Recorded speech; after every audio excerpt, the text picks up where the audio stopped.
Selamat siang, Kak. Selamat siang.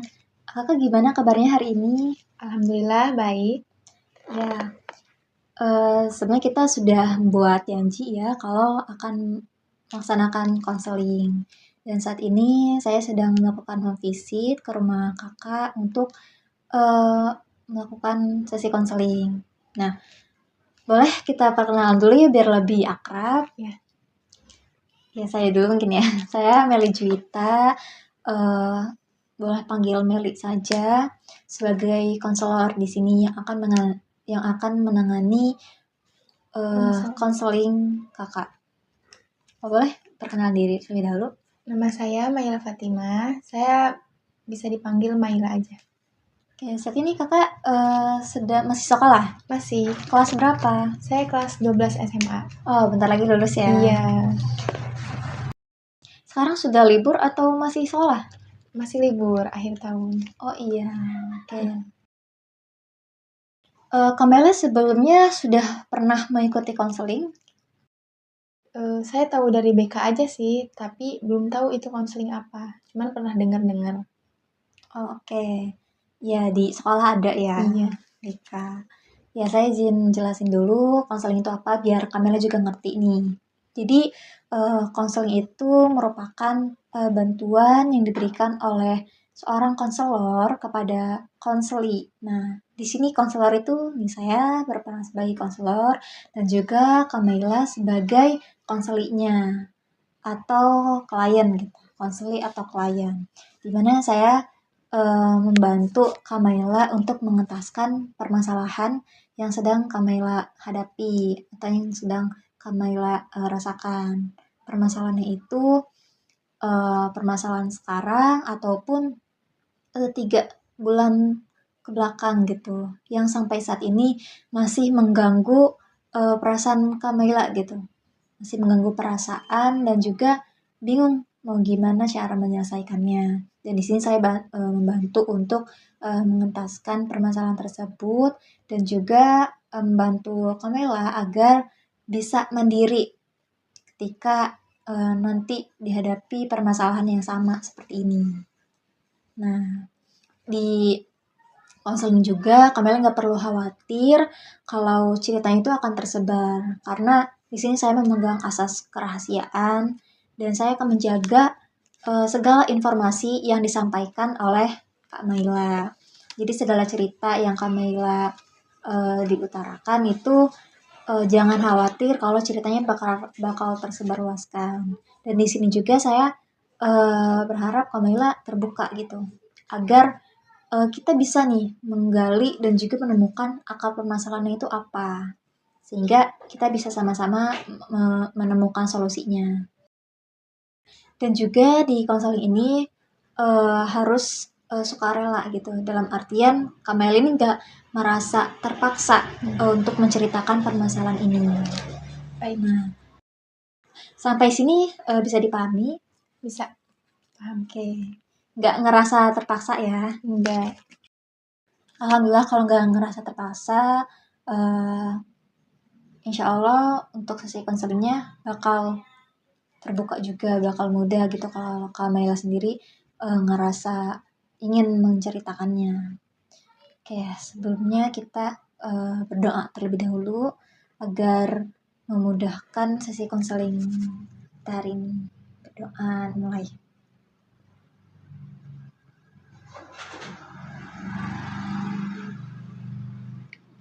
Berdoa selesai.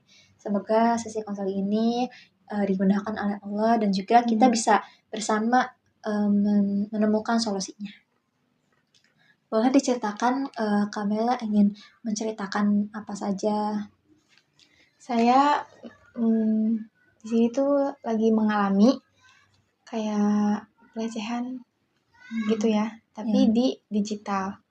Di DM Instagram gitu ya, Instagram. Oke, boleh dijelaskan. Nah, saya tuh biasanya bikin story IG gitu sama teman-teman saya, foto saya sendiri. Nah, tiba-tiba itu ada cowok yang DM saya. Pertamanya tuh dia kayak pengen kenalan gitu kan. Nah, saya di notice lah ya, tapi nggak terlalu gitu loh. Nah, tiba-tiba terus tuh ya, dia tuh kayak ngechatnya tuh banyak gitu ya, sampai telepon atau apa. Saya juga ngerasa risih dan apa ini kayak saya juga agak takut ya sebenarnya ngeladenin. Nah, tiba-tiba tuh udah berapa minggu-minggu dia terlihat kayak aneh gitu ya. Tiba-tiba tuh ngirim foto kayak telanjang gitu loh Kak. Iya. Nah saya shock dong lihat foto itu ya, kayak kaget, takut gitu ya. Ini maksudnya apa gitu loh. Nah di situ tuh saya kayak nggak berani lagi gitu nge-notice misalkan cowok di Instagram saya ya. Iya. Saya juga takut berkomunikasi sama teman-teman cowok saya yang di sekolah atau yang di mana gitu ya. Karena nggak percaya lagi gitu loh. Pokoknya saya takut ya karena sebuah itulah foto seperti itu. Nah di situ tuh saya takut sampai IG saya tuh banyak highlight foto saya atau teman-teman saya. Nah di situ saya private, tidak ada foto-foto saya karena saya takut foto saya dijadikan sebagai kotor atau gimana ya bagi orang itu. Oke, berarti mengalami pelecehan seksual ya secara digital di Iya. DM IG gitu. Itu kejadiannya sejak kapan? Sejak 3 bulan lalu deh kayaknya. Tapi dampaknya masih dirasakan sampai sekarang Iya. ya, traumanya itu. Sampai sekarang sih takut ya. Oke. Itu orangnya dikenal atau bukan? Saya nggak kenal awalnya Kang. Pokoknya dia tuh DM kayak pokoknya perkenalan gitu lah gitu. Gitu aja sih. Saya juga nggak tahu itu orang mana ya. Oke. Kalau sekarang masih? Enggak, sekarang enggak. Saya blok ya. Karena takut banget udah lihat foto kayak gitu. Oke. Oke, udah diblok ya. Itu ya bagus udah diblok. Karena sangat meresahkan sekali ya. Iya. Dan itu membuat Maela sendiri takut. Sebelum kejadian ini, Kamela kan sering ya tadi kayak ngepost Iya. foto gitu kan sama teman-teman atau sendiri. Tapi semenjak kejadian itu gimana? Masih sering ngepost foto atau gimana? Saya sebelum kejadian itu tuh ceria-ceria aja gitu loh. Jadi saya bebas ngepost apapun sama teman saya, foto saya sendiri. Nah setelah kejadian itu saya takut untuk posting di media sosial lagi. Karena masih dirasakan ya ininya apa traumanya gitu. Oke, berarti sampai sekarang kayak menutup diri gitu ya? Iya, takut. Itu cuma sama cowok doang atau lingkungan yang lain juga, misalnya teman-teman yang lain gitu, nutup dirinya?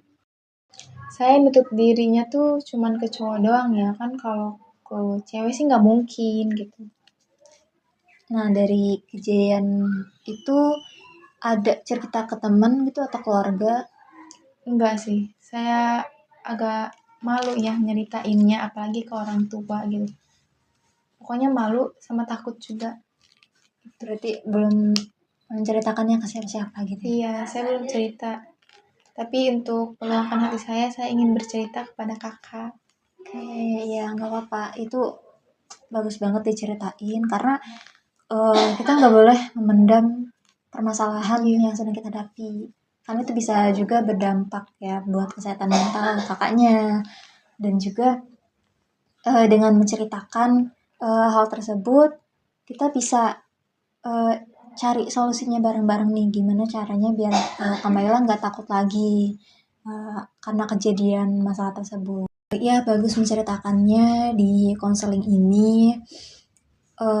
Tapi sebenarnya Kamaila juga harus punya teman gitu atau sosok yang bisa mendengarkan segala keluh kesah Kamaila sendiri biar Kamaila tuh nggak ngerasa sendiri. Nah, mengenai tadi kan masih takut ya, masih ngerasa trauma. Dari kejadian sebelumnya yang sudah terjadi, kira-kira apa yang membuat Kamela tuh takut banget gitu? Saya takutnya tuh ada cowok yang ngirim foto seperti itu lagi, terulang lagi. Dan saya juga takut foto saya yang sendiri, takut dijadikan foto tidak ini ya, tidak apa sih seperti pelecehan gitu ya. Takutnya diedit telanjang atau apapun. Saya di situ takut banget.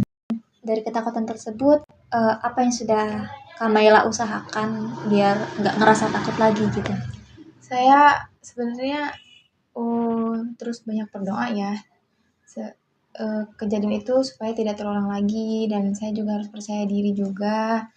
Pokoknya saya berusaha menghilangkan rasa takut itu dan kejadian itu. Itu aja. Tapi sampai sekarang rasa takutnya kadang masih ada gitu ya? Iya, sedikit-sedikit lah. Oh ya kak, kan saya kan waktu kejadian itu tuh takut ya. Gimana supaya saya nggak takut lagi dengan kejadian seperti itu kak? Sebenarnya rasa takut itu wajar untuk kita miliki, karena itu anggap saja sebagai validasi diri. Jadi Kamela itu harus validasi diri, memvalidasi rasa takut itu, dan juga menerima bahwa itu merupakan sebuah emosi dari apa yang telah terjadi. Dan untuk mengatasinya, sebenarnya tadi itu Kamela sudah menjawabnya sendiri loh, dengan harus percaya diri gitu kan. Nah, selain itu dengan Kamela cerita di sini juga mengikuti konseling itu sudah insya Allah menjadi salah satu cara buat mengurangi rasa takut itu, yaitu dengan menceritakan segala keluh kesahnya. Nah mungkin terus selanjutnya selain ke saya, Kamela juga boleh menceritakan hal tersebut gitu ke orang terpercaya seperti teman atau keluarga. Jadi nggak dipendam sendiri aja gitu. Nah, dan dari kejadian tersebut ada niatan untuk melaporkan pelaku tidak? Enggak sih, kayak ya udahlah diemin aja, cukup itu jadi pelajaran buat saya. Oke. Kalau mau melaporkan juga paling apa ya? Bingung ya. Iya. Dan udah nggak diganggu lagi kan ya itunya. Nah selain itu dari kejadian tersebut juga kan Kamela jadi lebih tertutup ya, kayak membatasi.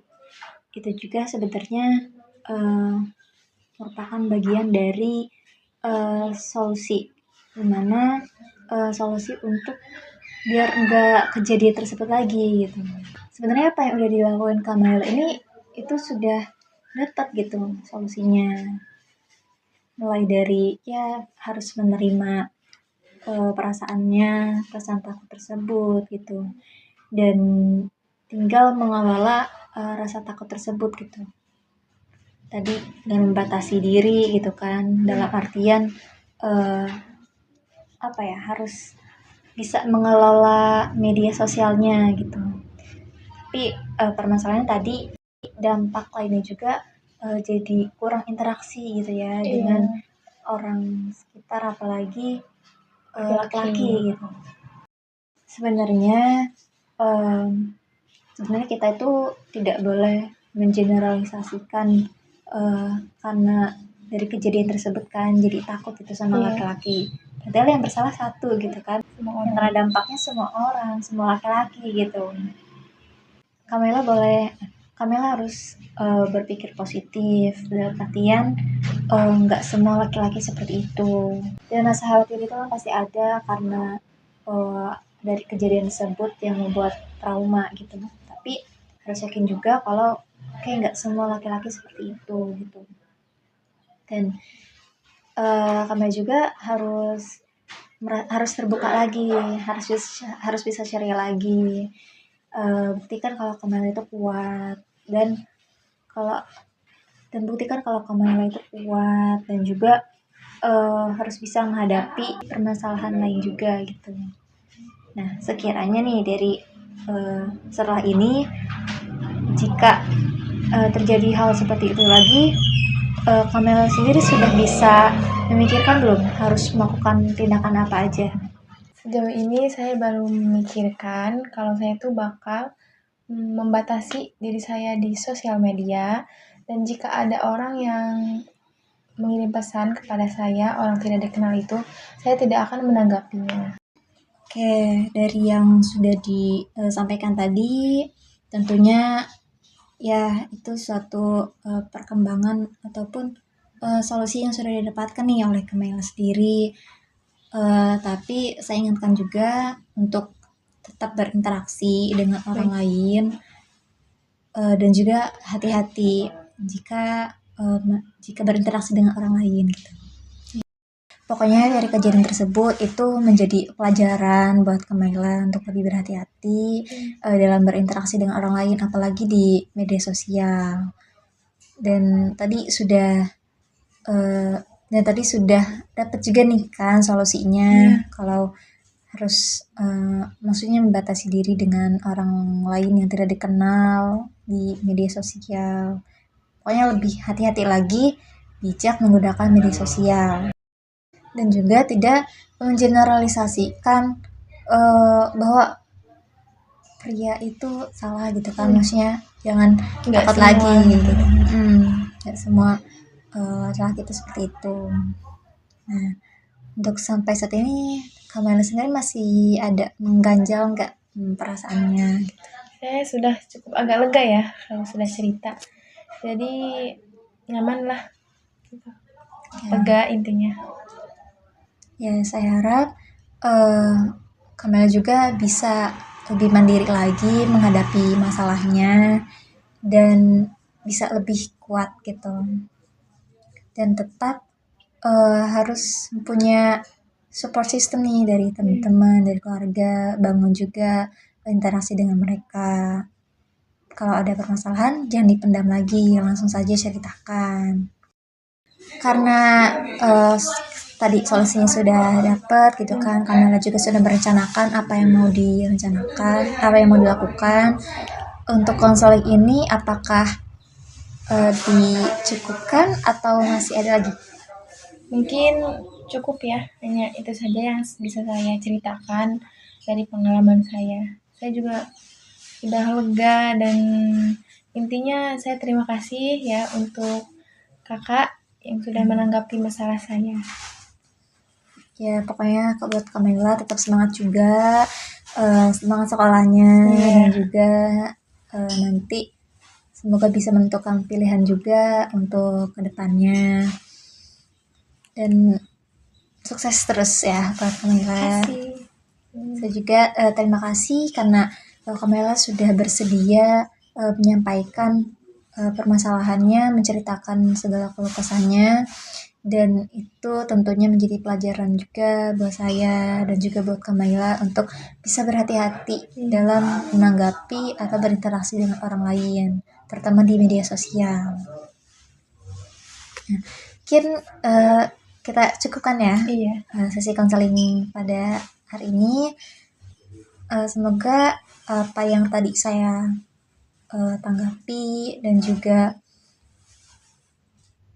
semoga apa yang tadi saya tanggapi bisa diterima oleh Kamela. Dan terima kasih juga atas keterbukaannya, ketersediaannya, dan insya Allah apa yang diceritakan oleh Kamela akan saya rahasiakan. Terima kasih atas waktunya. Mungkin kita akhiri kegiatan ini dengan bersama-sama mengucap alhamdulillah. Terima kasih Kamela. Terima kasih, Kak.